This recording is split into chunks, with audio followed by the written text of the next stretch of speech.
Riker's Iron presents. Welcome aboard, everyone, to Riker's Iron Primetime No Quarter review of Issue 4. Issue 4 has another 7 great sections with the best content to date for No Quarter Prime. The sections in this issue are Fire and Forge, Escalation to War Part 4, Company of Iron, Faction Company Upgrades, Hostile Territories, Castle of Keys, After Action, CID, The Black Fleet, No Quarter Games, Scrapyard, Iron Kingdoms RPG, Strangelight Workshop Part 2, Character Creation, and finally Theme Forces, Forces of Cryx, Pirates of the Sharde Isles.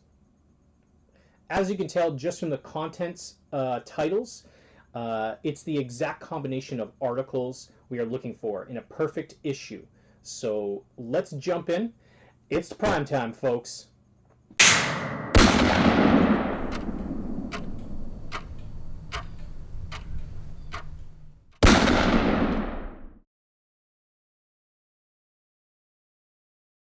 Section 1, Fire and Forge, Escalation to War, Part 4. Fire and Forge Part 4 has some great fluff content, featuring stories from the point of view of some key warcasters and events during the summer of 605 AR. The first tale includes a declaration of war on Caspia by Sol, with Fiora's meeting with the Hierarch Voil, and their first assault, announcing the Protectorate's crusade to turn the Iron Kingdoms to the ways of Menoth. The second story is a clandestine Satix assault by Scar on Asphyxius' Scar-like minion Silshade, as he attempts to complete a secret ritual regarding an Orgoth site of power. It's a pretty cool little story. I definitely enjoyed that one the most of our 3 in this list. The final story is one about the father of everyone's favorite Lely's warcaster, Ashlyn Delise, and how Iris uses him to make an example of for those who defy the mighty motherland.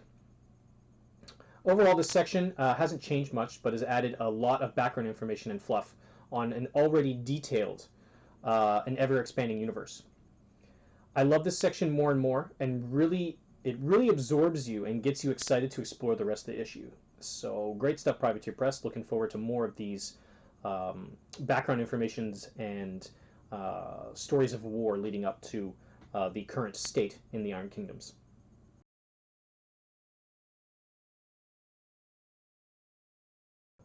Section 2 of Issue 4, Company of Iron, Faction Company Upgrades. This month, Company of Iron features a rule update and requisition costs for models in your company that were previously not available, such as Shifting Stones, Merc models, and in some cases large base models like Witchwood. Access to these follows a sort of theme force for each of the factions, like the Malcontents giving access to Acosta, or the Keepers of the Grove, allowing, obviously, Gallows Grove for spell channeling with Circle. Changes to these unit abilities are also outlined, which is very nice, and it's a great little upgrade for the Company of Iron. Privateer Press continues to support its skirmish game very well in No Quarter, and I'm happy this has continued. I'm looking forward to the next issue, where they'll introduce junior warcasters and warlocks into the mix, and weapon platforms, which is sure to spice things up. I'm a little worried about that myself, purely because I don't really want the warcasters to take over. I really like the skirmish style, telling stories of the unnamed hero.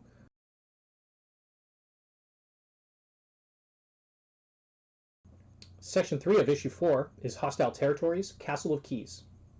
In this edition of Hostile Territories, they covered the ever-famous Castle of Keys.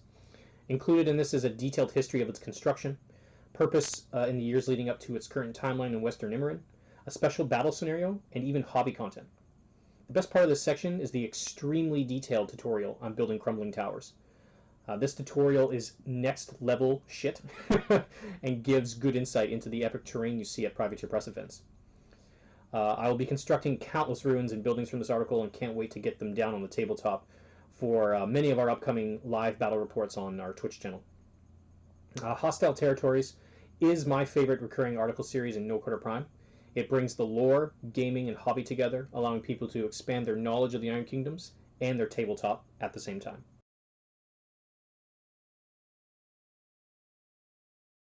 Section 4, After Action Report, The Black Fleet CID. After Action Report keeps its standard formatting of showing off the latest CID models and explaining some of the thoughts behind the changes. If you have read the previous editions, you know what to expect here. If not, you can check out one of our previous reviews to get the full details, but not much has changed beyond what has already been said in the previous reviews.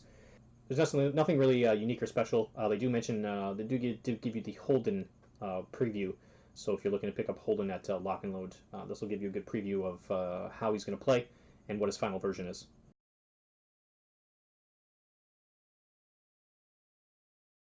Section 5, No Quarter Games, Scrapyard. This month No Quarter Games has me excited like no other has since Deck Raiders. Scrapyard is a small-scale skirmish game based around two junkers fighting it out back alley style using teams of up to 6 jacks or warbeasts. Each player builds a list of up to 6 jacks or warbeasts using 75 points and upgrades them using special equipment with those same points. These jacks and beasts can be from any faction and from the approved lists, but must either be all jacks or all beasts. There's no mixing and matching.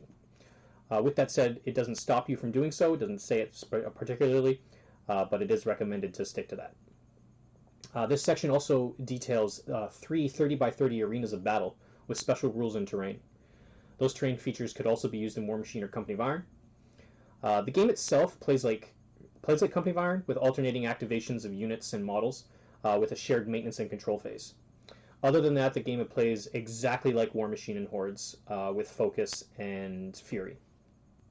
One of the coolest things about the Scrapyard battles is during turn 3, half of the arena becomes hostile, and anything caught outside the safety zone dies immediately, and then it becomes an all-out brawl face-to-face with your opponent. It adds a little bit of spice to the game and is sure to encourage people to make really creative lists. After making a few lists, I found the average team, even with 1 or 2 lower end upgrades, will contain about 4 jacks, 5 if you avoid some of the heftier ones or go with mostly light beaster jacks. This gives a sense of resource management and list strategy War Machine is known for. Do you go for lightly upgraded and a bigger team, light decked down to be heavies, or do you do a smaller team with super heavies? It's a cool combination of points balance, strategy, and fun, and I'm looking forward to expanding and growing my model collection and building customized jacks and beasts to represent these strange lists and odd combinations. This game is exactly the content I want from No Quarter Games. It brings another alternate way to use your models, inspires you to explore other factions you might not normally, and convert your dudes to include some cool Scrapyard upgrades. As a special treat this year, we'll be supporting the games live on Twitch as we team up with Nix2709 to create our Scrapyard squads and battle it out for everyone's enjoyment in the fall. If you're interested in catching the creation and conversion of our jacks, you can view myself on Twitch at twitch.tv/RikersIron, or if you want to check out Nix's channel, he's also going to be building up his team live on Twitch. You can check him out at twitch.tv/Nix2709. And stay tuned on social media for announcements on when the best of 3 battle will take place.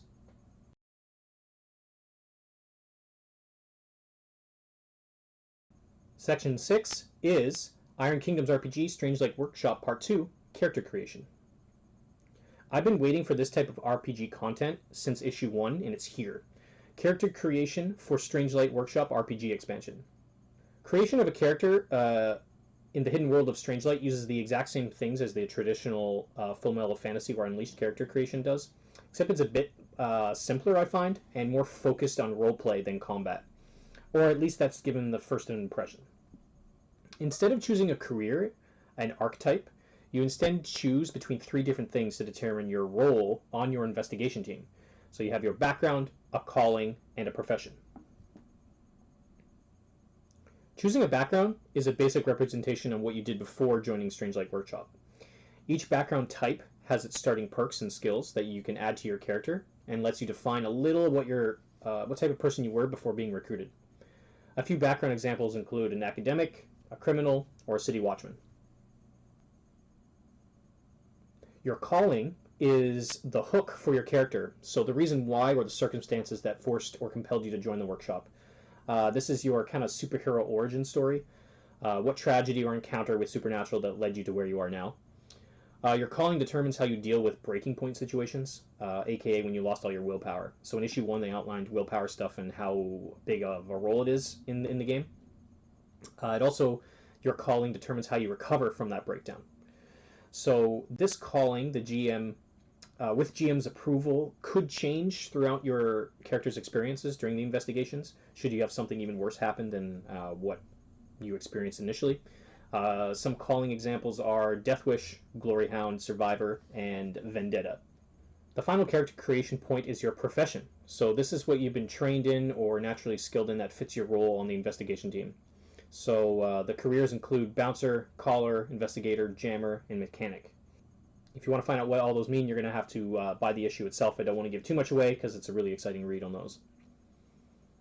The section recommends only having one of each job on the team, meaning that when you make a group, you might need to have people willing to play each role and really own that role on the team.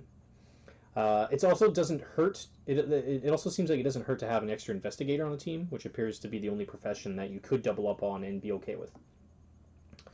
Included in this section is also new gear, experience advancement chart, and all the abilities and skills you need for your professions. This section has me really excited to run our first Strangelight games. It covers everything that we need to get started. The only thing missing from this section is adventure hooks or a small 3-part scene adventure, which I would expect in coming issues. We'll be running Strangelight investigation sessions live on Twitch in the coming months, so if you're interested, you can check us out in the link in the description or on social media as well to find out when that will kick off. Overall, this is probably one of my favorite sections of the book, and I'm looking forward to more expanding content for Strangelight in the future issues of No Quarter Prime.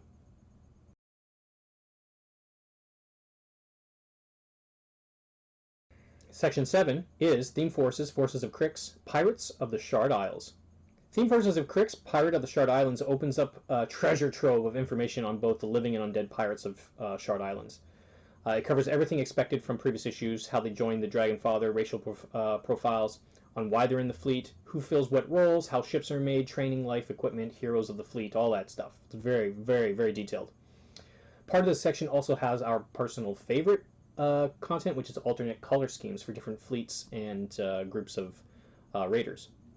It also contains all new model requisition costs for Company of Iron, new terrain profiles, and battlefield conditions that fit into the 3 War Machine scenarios, one of which is fighting aboard a rocking ship at sea. Theme Forces is a great section and dives extremely deep into the lore of the Iron Kingdoms. This might not be for everybody, but the scenarios provided and the new terrain features make for a great addition, regardless of if you're purely a lore junkie or a tabletop gamer. As you can tell, we were really excited to get in and dig into this theme force. We definitely dig the pirates here on Riker's Iron, and I hope that they do just as detailed when they do the Merc Pirates theme forces later this year.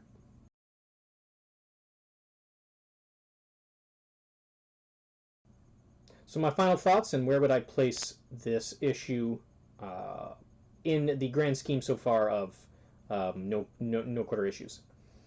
No Quarter Prime issue 4 is the perfect issue. It has a ton of lore expanding content, hobby tutorials, Company of Iron and War Machine scenarios and expansions, new tabletop terrain rules, a great new No Quarter game, and Iron Kingdoms RPG content, which the game sorely needs. I really hope to see more issues like this in the future. I've read through this issue a few times and have been poring over scrapyard team combinations, and have begun writing my own Strangelight RPG adventures, which is why it took so long to get this review out. It's been very distracting. Great issue, Privateer Press, and keep up the work like this. If you do, you will have a subscriber for life, that's for sure.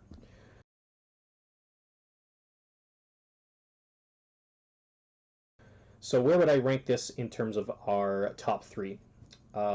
I would definitely put this as the #1 issue right now, so I feel like it's going to take the top spot.